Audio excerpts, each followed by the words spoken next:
Hello, good morning. My name is Nidhi Garhwal और आज हम लोग पढ़ने वाले हैं इंटरनेशनल बिजनेस। उसके पहले मैं आप सभी को वेलकम करना चाहूँगी कि आप CSIR square UGC net classes पे ऑनलाइन प्लेटफॉर्म पे पढ़ रहे हैं। तो हम देखते हैं आज इंटरनेशनल बिजनेस क्या होता है। इंटरनेशनल बिजनेस जैसे कि आप लोगों ने बिजनेस सभी समझते हैं, हम कॉमर्स के स्टूडेंट हैं, मैनेजमेंट के स्टूडेंट हैं, तो बिजनेस का मतलब तो हम सभी समझते हैं। बिजनेस क्या है?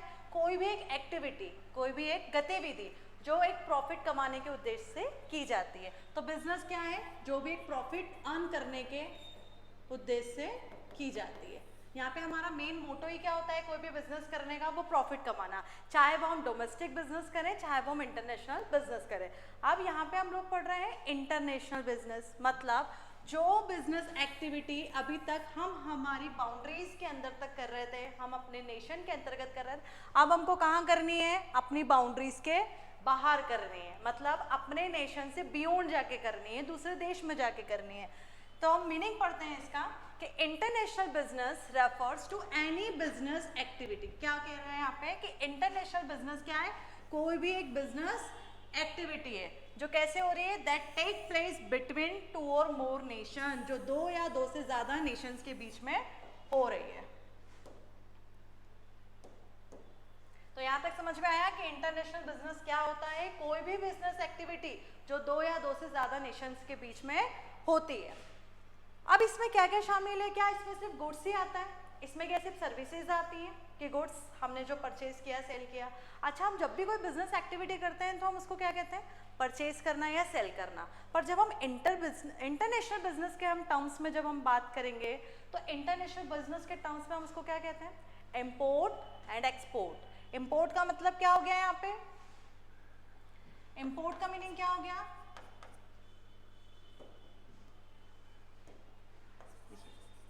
इंपोर्ट का मीनिंग क्या हो गया? परचेज करना। क्या हो गया? परचेज करना। फिर एक्सपोर्ट टर्म्स आती है इसमें। एक्सपोर्ट का मीनिंग क्या हो गया यहाँ पे? सेल करना। तो ये समझ में आया है, मैंने बिजनेस एक्टिविटी समझाई कि बिजनेस एक्टिविटी में हम क्या करते हैं? कोई भी गुड्स, कोई भी सर्विसेज को अगर हम परचेज कर रहे हैं, सेल कर रहे हैं, तो किस उद्देश्य से कर रहे हैं? प्रॉफिट कमाने के उद्देश्य से कर रहे हैं। यही चीज जब हम अपनी बाउंड्रीज के बाहर जाकर करते हैं तो उसको हम क्या कहते हैं? International business. और वो भी कैसे हो रहा है? प्रॉफिट कमाने के ही उद्देश्य से हो रहा है। अब इसमें जब हम अपनी बाउंड्रीज के अंदर कोई गुड्स को, कोई सर्विसेज को खरीदते हैं या उसको बेचते हैं तो हम परचेज और सेल के नाम से जानते हैं। सभी को पता है इतना? कोई भी चीज़ को जब हम बेचते हैं या खरीदते हैं तो हम परचेज और सेल के नाम से जानते हैं। पर जब यही चीज़ हम अपनी बाउंड्रीज के बाहर करते हैं तो हम उसको इम्पोर्ट और एक्सपोर्ट बोलते हैं। मतलब परचेज का मीनिंग क्या हो गया? अगर हमने कोई नेशन से परचेज किया है, कोई दूसरी कंट्री, कोई अदर कंट्री से अगर हमने कोई चीज़ खरीदी है तो उसको हम क्या कहते हैं? इम्पोर्ट करना, जिसको हिंदी में आयात या निर्यात ऐसा कुछ कहते हैं। एक्सपोर्ट मतलब आयात। इंपोर्ट का मीनिंग क्या हो गया? आयात हो गया। सेल, सेल एक्सपोर्ट करना, मतलब अगर हमने कोई चीज सेल करी तो हमने क्या किया? एक्सपोर्ट किया। ठीक है, तो इंपोर्ट हो गया और एक एक्सपोर्ट हो गया।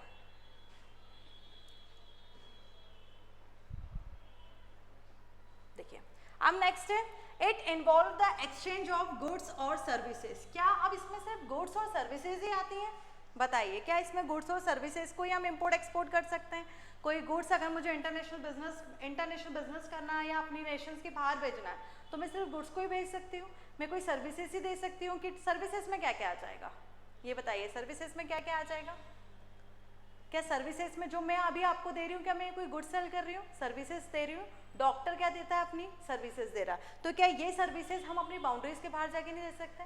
तो गुड्स, सर्विसेज, कोई capital, even technology across national border. तो यहाँ तक कि हम कोई कैपिटल का भी मूवमेंट कर सकते हैं, कोई टेक्नोलॉजी भी मतलब टेक्नोलॉजी भी एक जगह से दूसरी जगह तक जा सकती है, या किसी व्यक्ति को भी जाना है तो वो जा सकता है। क्या हम लोग पढ़ाई करने के लिए नहीं जाते? क्या हमारे नेशन से कोई बाहर फॉरेन पढ़ने नहीं जाता है?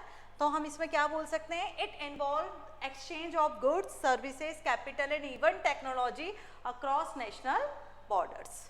चलिए नेक्स्ट आते हैं थ्योरीज ऑफ इंटरनेशनल बिजनेस में। अब ये इंटरनेशनल बिजनेस की थ्योरीज क्या है? देखिए, theories of international business explain why and how companies engage in business activities. क्या कह रहा है यहाँ पे कि क्या जो थ्योरीज है वो क्या एक्सप्लेन करती हैं?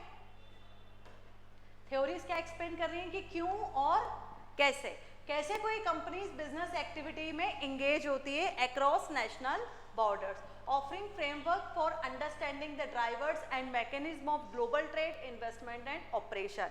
मतलब जब हम इंटरनेशनल बिजनेस कर रहे हैं तो इंटरनेशनल बिजनेस में इन्वेस्टमेंट कर रहे हैं, कहीं बाहर जाके कोई अपना बिजनेस स्टार्ट कर रहे हैं, ठीक है, कोई ग्लोबल ट्रेड कर रहे हैं, एक्सपोर्टिंग कर रहे हैं, लाइसेंसिंग के थ्रू कर रहे हैं, तो वो कई सारे मोड्स होते हैं इंटरनेशनल बिजनेस करने के भी, कि हमने एक्सपोर्टिंग के थ्रू कर रहे हैं, सिर्फ एक्सपोर्टिंग करना या फिर सिर्फ लाइसेंसिंग, फ्रेंचाइजिंग, तो ये बहुत सारे मोड होते हैं जिसके थ्रू हम लोग इंटरनेशनल बिजनेस में एंटर करते हैं।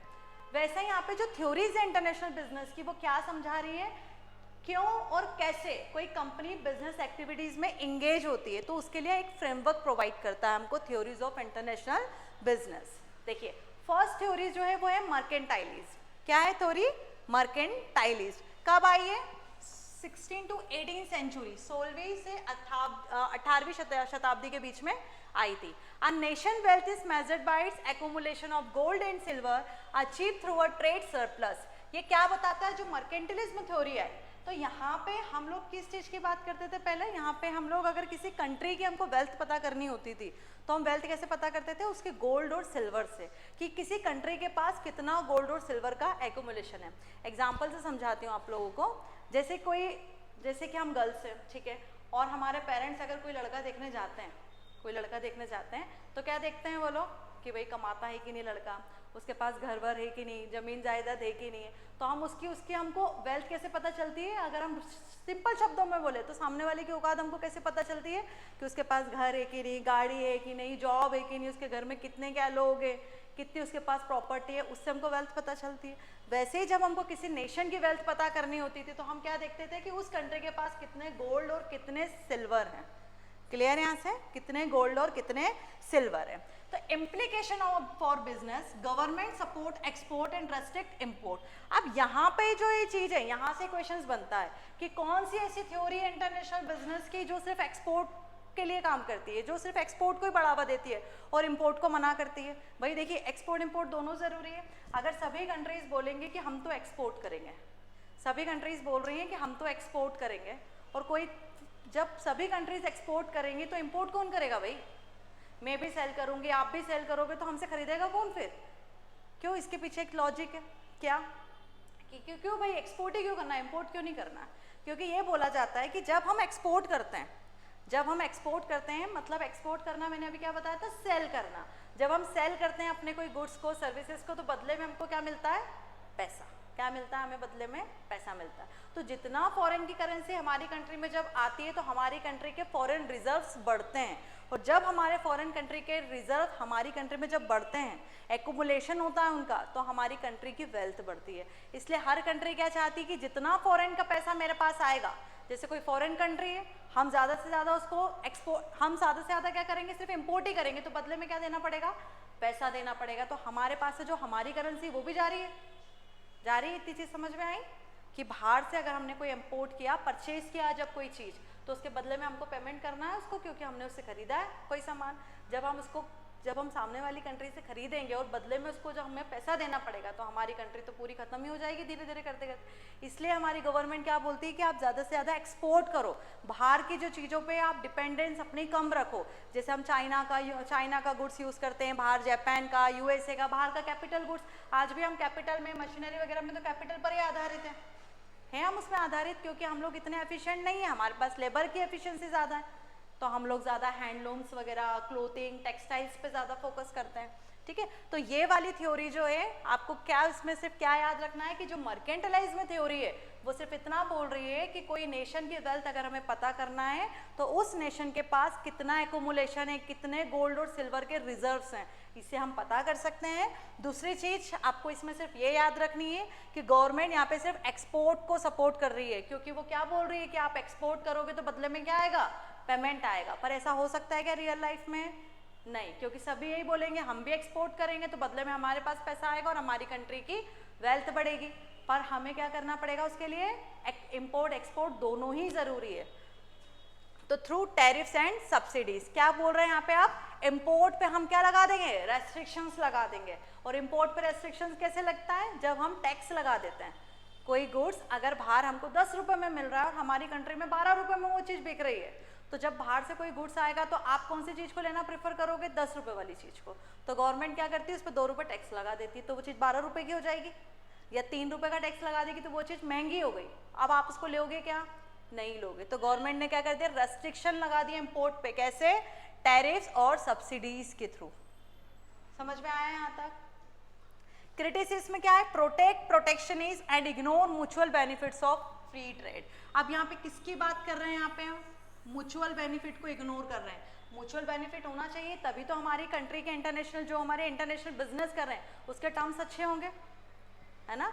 दोनों ही कंट्री जब एक दूसरे के साथ इंटरनेशनल बिजनेस करेंगी, ट्रेड करेंगी, तभी हमारी कंट्री के क्या होंगे? बिजनेस अच्छे होंगे। अगर सब यही बोलेंगे एक्सपोर्ट एक्सपोर्ट, तो ऐसा बिजनेस नहीं चलेगा। सभी को कुछ खरीदना है, सभी को कुछ बेचना है, और जब ट्रेड होगा तभी हमारी कंट्री जो है अंडर डेवलपिंग से डेवलपिंग होती है, देन डेवलपिंग से डेवलप कंट्री होती है। और ट्रेड जब हमने बढ़ाया, आपने देखा होगा हमारे मोदी जी ने ट्रेड पे ध्यान दिया, तभी आज हमारी जो इकोनॉमी है वो 5वें से 4थे नंबर पे आ गई। जापान तक को पीछे छोड़ दिया, और आपको पता है जापान कितनी बड़ी इकोनॉमी है, उसको आज हमने पीछे छोड़ दिया है।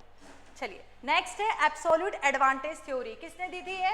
एडम स्मिथ ने 1776 में। तो इसको जो याद करने का तरीका होता है, आपको वो पूरा पढ़ना है, ताकि एग्जाम में हमको डिटेल में नहीं लिखना है, हमें सिर्फ 4 ऑप्शन में ही टिक करना है। और जब हम एक पूरा लाइन से कोई वर्ड को पढ़ते हैं तो वो फ्लुएंसी आ जाती है हमारी चीज में। भले से हमको वो याद नहीं रहे, पर हम इसको पढ़ेंगे ना, absolute advantage theory Adam Smith 1776, तो हमें ऐसा लर्न हो जाएगा कि वो पूरा एक ही का नाम है। क्लियर यहाँ तक? तो एब्सोल्यूट एडवांटेज थ्योरी किसने दी है? एडम स्मिथ ने दी है 1776 में। अब ये किसकी बात कर रहा है? Countries should specialise in producing goods, they can produce more efficiently than others. For example, एक कंट्री ए है, एक कंट्री बी है, हमारे पास क्या है? अच्छा, लेबर है। अब एक दिन में, अगर हम एक दिन की बात करें, एक महीने की बात करें, तो जो हमारे पास लेबर है वो क्या कर रहा है? देखिए, जैसे यहाँ पे एग्जाम्पल भी लिखा है, if country A is better at producing wine, हम क्या प्रोड्यूस कर रहे हैं? वाइन को प्रोड्यूस कर रहे हैं। कंट्री बी क्या प्रोड्यूस कर रही है? क्लोथ प्रोड्यूस कर रही है। ये समझ में आया इतना? They should trade rather than produce both product domestically. अब इनको क्या करना चाहिए? दोनों को एक दूसरे के साथ ट्रेड करना चाहिए। ये नहीं बोलना चाहिए कि भाई मैं वाइन भी बना लूंगी, मैं क्लोथ भी बना लूंगा, हमको नहीं चाहिए तुमसे कोई ट्रेड नहीं करना। इस तरीके से हम नहीं बोल सकते, क्योंकि हमें क्या करना है? एब्सोल्यूट एडवांटेज की बात करना है। अगर एक कंपनी हमारी इंडिया वाइन बनाने में अच्छी है तो हमें वाइन बनानी चाहिए, क्योंकि हमारा एक लेबर पे हम लोग वाइन का 10 यूनिट का प्रोडक्शन कर पा रहे हैं एक दिन में। कितना? एक दिन में 10 यूनिट का प्रोडक्शन कर पा रहे। पर जब हम क्लॉथ बनाने जा रहे हैं तो वही चीज हमको क्या है? हम 10 यूनिट्स नहीं कर पा रहे, हम 6 या 7 यूनिट्स ही कर पा रहे हैं। ठीक है, तो हमारे पास जिस गुड्स में एब्सोल्यूट एडवांटेज है कि हम जिसको अच्छा बना सकते हैं हम उसको प्रोड्यूस करें, और बाकी चीज जो हमको महंगी लग रही प्रोडक्शन करने में, हम वो क्या करें? इंपोर्ट कर लें। फिर नेक्स्ट थ्योरी की ओर आते हैं हम। देखिए, नेक्स्ट है कंपैरेटिव एडवांटेज थ्योरी। जैसे नाम से पता चल रही है कंपैरेटिव एडवांटेज, मतलब हम क्या करेंगे? अब हम यहाँ पे बोल रहे हैं कि भाई हम तो वाइन बनाने में भी बहुत अच्छे हैं और हम तो क्लॉथ बनाने में बहुत अच्छे हैं, तो फिर क्या करेंगे? अब इसमें इन्हीं दोनों क्वांटिटी में हमको क्वालिटी में क्या करना है? इन दोनों गुड्स में कंपेयर करना है। देखिए, even if a country has an absolute advantage, absolute के बाद कौन आई? कंपैरेटिव। बोल रहा है कि यदि आपके पास एब्सोल्यूट एडवांटेज है, फिर भी even if a country has an absolute advantage in all goods, सभी गुड्स में आपके पास क्या है? कंपैरेटिव एडवांटेज, आप सभी को बहुत अच्छे से बना सकते हो। It should specialise in producing goods where it has the greatest relative efficiency. तो एग्जाम में आपसे सिर्फ एक कीवर्ड यही पूछा जाता है, रिलेटिव। मतलब क्या है? कंपेयर। मतलब यहाँ पे आपके पास क्लोथ भी है, यहाँ पे आपके पास ए के पास वाइन भी था, तो अब आपको क्या करना है? इन दोनों में कंपेयर करके देखना है कि मैं दोनों बहुत अच्छे तरीके से बना रही हूँ, पर इन दोनों में भी सबसे बेस्ट कम लेबर पे कम कॉस्ट पे क्या अच्छा बना सकते हो। तो वाइन और क्लोथ, इतना समझ में आया? तो कंपैरेटिव एडवांटेज में हम क्या करेंगे? दो गुड्स को कंपेयर करके देखेंगे। तो even if a country has an absolute advantage in all goods, it should specialise in producing goods where it has the greatest relative efficiency. तो हमें कंपेयर करके देखना है। तो कंपैरेटिव एडवांटेज थ्योरी किसने दी? David Ricardo. इसके पहले हमने क्या पढ़ा था? Absolute advantage. कब आई वो? 1776 में। पहली थ्योरी कौन सी पढ़ी? मर्केंटलिज्म, जिसमें किस चीज की बात हुई थी कि किसी कंट्री की अगर वेल्थ हमें पता करनी है तो हम गोल्ड और सिल्वर से हम पता करेंगे। उस थ्योरी में सिर्फ एक्सपोर्ट को बढ़ावा देने की बात की गई और इंपोर्ट पर रेस्ट्रिक्शंस लगा दिए गए। सेकंड नंबर पे हमने क्या पढ़ा, एब्सोल्यूट एडवांटेज थ्योरी, जो एडम स्मिथ की थी, 1776 में आई थी। उसने क्या बोला, भाई ऐसे काम नहीं चलेगा, सिर्फ एक्सपोर्ट करोगे तो काम नहीं चलेगा, इंपोर्ट भी करना पड़ेगा। तो आप क्या करो, आप जिसको बनाने में बेस्ट हो आप वो बनाओ और बाहर से दूसरी चीज क्या कर लो, परचेज कर लो। फिर थर्ड नंबर पे आई कंपैरेटिव एडवांटेज थ्योरी। कंपैरेटिव में बोला कि भाई हम तो सब में बेस्ट हैं, हम तो क्लोथ भी बना लेंगे, हम तो वाइन भी बना लेंगे। पर कंपैरेटिव एडवांटेज थ्योरी क्या बोलती है, ऐसे नहीं काम चलेगा, ऐसे ट्रेड नहीं होता। जो दोनों में से जो बेस्ट है कंपेयर करके देखो। तो कीवर्ड्स याद रखना इसका, रिलेटिव, इसमें हमको क्या करना है, रिलेटिव एफिशिएंसी। 1.5% का भी डिफरेंस है अगर, तो हमको कौन सा प्रोडक्ट अच्छा बनाना है जिसमें हमको रिलेटिव एडवांटेज हो, जिसमें हमको ग्रेटेस्ट एफिशिएंसी मिल रही हो। क्लियर, यहाँ तक समझ में आया? देखिए, encourage countries to focus on their comparative advantage। क्या implications से रहे हैं इसके बिजनेस के लिए, कहाँ लागू करेंगे हम इसको? ये encourage कर रहा है कंट्रीज को कि वो फोकस करे उसकी कंपेरेटिव स्ट्रेंथ। कंपेरेटिव स्ट्रेंथ का मतलब होता है सामने वाले से मैं कितना बेहतर कर सकती हूँ, है ना। कंपेरेटिव स्ट्रेंथ की सामने वाले से मेरे पास क्या बेस्ट है, मैं उसमें अपना प्रोडक्शन करूँ। Form the foundation of modern trade theory. ये जो हमारी मॉडर्न ट्रेड थ्योरी है जिसको भी हम आगे पढ़ेंगे, ये थ्योरी उसका आधार बनी है। तो यहाँ से क्वेश्चन आप लोगों को मिल सकता है एग्जाम में कि जो हमारी मॉडर्न ट्रेड थ्योरी है उसका फाउंडेशन कौन सी थ्योरी है, मर्केंटलिज्म है, एडम स्मिथ है, या कंपैरेटिव एडवांटेज है, ऑल ऑफ दी अबव है। तो ऐसे क्वेश्चंस एग्जाम में देखने को मिलते हैं। देखिए इसमें भी एग्जांपल वही लिखा है, if country A is relatively better at producing car and country B at producing wheat, both benefit from trade. दोनों को क्या करना चाहिए, ट्रेड का बेनिफिट लेना चाहिए। ऐसे नहीं कि भाई ये कार भी मैं बना लूं और व्हीट भी मैं ही बना लूं। फिर फोर्थ नंबर पे आती है हमारे पास हेक्सर-ऑलिन थ्योरी, जिसे हम फैक्टर एंडोमेंट थ्योरी के नाम से भी जानते हैं। कौन सी, हेक्सर-ऑलिन थ्योरी, जिसे हम फैक्टर एंडोमेंट थ्योरी के नाम से भी जानते हैं। अब ये क्या बोल रहा है भाई, यहाँ पे दो चीज की बात होती है। अभी तक हमने जो फैक्टर्स पढ़े लेबर पे बात की, अब यहाँ पे हम दो फैक्टर्स की बात करते हैं, टू फैक्टर्स की बात होती है यहाँ पे। कौन कौन से टू फैक्टर्स, एक तो लेबर और एक हो गया कैपिटल। अच्छा, इंडिया जो है वो किस में बेहतर है, लेबर में बेहतर है कि कैपिटल में बेहतर है? इंडिया हमारी कैसी है, लेबर में। अगर हम कोई डेवलप कंट्रीज की बात करें, डेवलपिंग तो हमें डेवलप कंट्रीज की बात करें, यूएसए हो गया हमारा, चाइना हो गया, जापान हो गया, जर्मनी हो गया, ये कंट्री कैसी है, इनके पास कैपिटल गुड्स रहते हैं। तो ये जो हेक्सर-ऑलिन थ्योरी थी वहां पे क्या बोला कि countries export goods that use their abundant factors of production, labour, capital, land, and import goods that require scarce factors. मतलब इंडिया को वो गुड्स प्रोड्यूस करना चाहिए जिस पे उसकी स्पेशलाइजेशन है, जैसे लेबर पे उसकी स्पेशलाइजेशन है, और बाहर यूएसए जो डेवलप कंट्रीज है उनकी स्पेशलाइजेशन कैसी है, कैपिटल गुड्स बनाने में, मतलब मशीनरी पे। इतना समझ में आया? इंडिया के पास क्या है, इंडिया के पास एफिशिएंसी है लेबर में, यूएसए के पास एफिशिएंसी है कैपिटल गुड्स में। तो यहाँ पे दो फैक्टर्स की बात की गई कि अगर इंडिया लेबर में एफिशिएंसी है तो उसको लेबर वाली गुड्स बना बना के सेल करना चाहिए, और कैपिटल जो बाहर वाली कंपनी है कैपिटल की, सॉरी मतलब जो यूएसए की कंपनी, जो यूएसए बेस्ड कंपनी है, जो कैसी है, कैपिटल जिसके पास बहुत है, तो उनको कैसे कैपिटल गुड्स बना बना के क्या करना चाहिए, इंपोर्ट करने चाहिए। मतलब हमें इंपोर्ट करना चाहिए उनसे।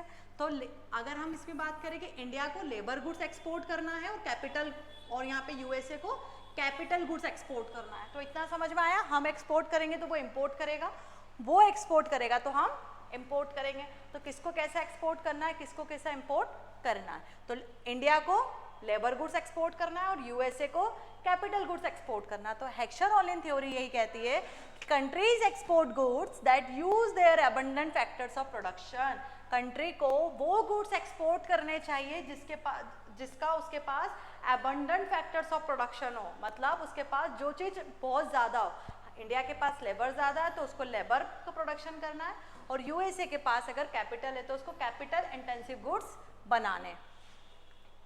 Implications, explain trade pattern based on resource availability. तो यहाँ से क्वेश्चन बनता है रिसोर्स अवेलेबिलिटी के आधार पे कि जिसके पास जैसे रिसोर्सेज है उसको उसके अकॉर्डिंग वो कैपिटल गुड्स बनाने चाहिए।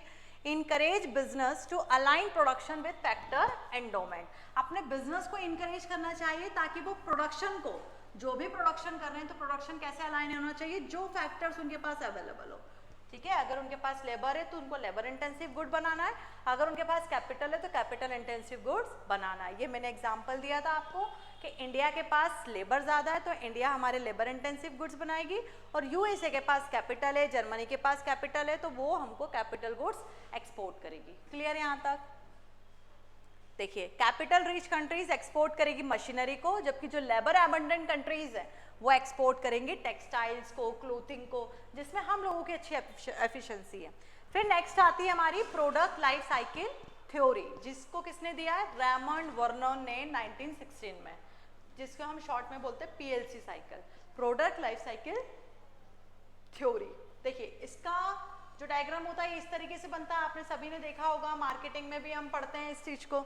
ये स्टेज हमारी इंट्रोडक्शन स्टेज होती है, जहाँ पे गुड्स इंट्रोड्यूस ही होता है एक मार्केट में, फिर उसकी धीरे धीरे ग्रोथ होती है, देन वो अपने एक मैच्योरिटी लेवल पे आ जाता है, और देन वो डिक्लाइन हो जाता है, डिक्लाइन फेज में आ जाता है। तो introduction, growth, maturity and decline. क्या कह रहे हैं यहाँ पे? Product go through a life cycle, introduction, growth, maturity and decline that influence their trade, production, location. क्या कह रहा है यहाँ पे कि जो पीएलसी साइकिल होती है वो पूरी अपनी लाइफ साइकिल के दौरान उसके ट्रेड और उसके प्रोडक्शन लोकेशन पर इफेक्ट डालती है। इंट्रोडक्शन में क्या होता है? प्रोडक्शन कैसा था हमारा? डोमेस्टिक था, फिर धीरे धीरे हमने क्या किया, उसको अभी होम मार्केट में था, फिर धीरे धीरे उसकी क्या हुई? ग्रोथ हुई, कैटरिंग टू होम मार्केट। फिर growth, export increase as demand grow internationally, फिर धीरे धीरे क्या हुआ, उसकी यहाँ पे आके डिमांड बढ़ी और प्रोडक्ट हमारा डोमेस्टिक से कहाँ चले गया? इंटरनेशनल की ओर चले गया। फिर नेक्स्ट आए प्रोडक्ट मैच्योरिटी पे, अब वो इंटरनेशनल बिजनेस पे यहाँ तक एंटर कर चुका है, अब वो यहाँ से बढ़िया ग्रोथ में चल रहा है। देन उसके बाद क्या आता है? Production shift to lower cost countries to maintain competitiveness. अब प्रोडक्ट आपका पहुँच गया मैच्योरिटी पे। कहाँ पहुँच गया अब आपका प्रोडक्ट? मैच्योरिटी पे पहुँच गया। अभी तक हमने ग्रोथ के अंदर नई नई चीज़ें हम लोग लेकर आ रहे थे, नए नए हम उसके वेरिएंट्स ला रहे थे, नए नए प्रोडक्ट उसमें हम उसके सब वेरिएंट्स निकाल के ला रहे थे। पर अब मैच्योरिटी स्टेज पे हम क्या करेंगे? यहाँ पे हमको कोई प्रमोशन करने की ज़रूरत है क्या? नहीं करने की ज़रूरत है। हम यहाँ पे कोई प्रमोशन नहीं करेंगे। हम क्या चाहेंगे कि जो हमारे पास अब स्टॉक है हम उसको कैसे निकाल दें? धीरे धीरे हम उसको स्टॉक निकाल दें। तो हमें क्या करना पड़ेगा? यहाँ पे प्राइस कटिंग करनी पड़ेगी। क्या करनी पड़ेगी? प्राइस कटिंग करनी पड़ेगी, एक क्वालिटी मेंटेन करके रखनी पड़ेगी। तो ये एग्जाम में आपके यहाँ क्वेश्चन आया है, आप लोगों का अभी 2-1 साल पहले पूछा गया है कि क्वालिटी मेंटेन हमें PLC, product life cycle theory में कौन सी स्टेज पे करनी पड़ती है? तो क्वालिटी मेंटेन कहाँ करके रखते हैं हम लोग? मैच्योरिटी स्टेज पे करके रखते हैं। फिर डिक्लाइन हो गया, इंपोर्ट रिप्लेस डोमेस्टिक प्रोडक्शन। अब यहाँ पे इंपोर्ट ने क्या कर दिया? रिप्लेस कर दिया, फिर से वो कहाँ आ गया? डोमेस्टिक पे आ गया। तो US companies initially produce computers domestically but later shifted manufacturing to Asia. तो धीरे धीरे हम अपने प्रोडक्ट को पहले क्या करते हैं? स्टार्टिंग उसको डोमेस्टिक ही फैलाते हैं, डोमेस्टिक एक्सपोजर करते हैं, देन उसके बाद हम धीरे धीरे ग्रेजुअली इंटरनेशनल बिजनेस की ओर शिफ्ट हो जाते हैं। फिर नेक्स्ट है हमारी न्यू ट्रेड थ्योरी। किसने दी थी? पॉल क्रूगमन ने दी है 1980 में। किसने दी है? पॉल क्रूगमन ने दी है 1980s में। क्या बोल रहा है यहाँ पे? Focus on economies of scale. Economies of scale क्या होता है यहाँ पे? इकोनॉमीज ऑफ स्केल का मीनिंग होता है कि जब आप कोई एक क्वांटिटी का प्रोडक्शन कर रहे हो तो आपको वो 5 रुपए की पड़ रही है, ठीक है। आपने फिर 50 क्वांटिटी की प्रोडक्शन किया तो अब आपको वो चीज 4 रुपए में पड़ रही है। कितने में पड़ रही है आपको? वो 4 रुपए में। मतलब आप जितना ज्यादा बल्क में प्रोडक्शन करते हो तो पर यूनिट कॉस्ट उसकी क्या होती है?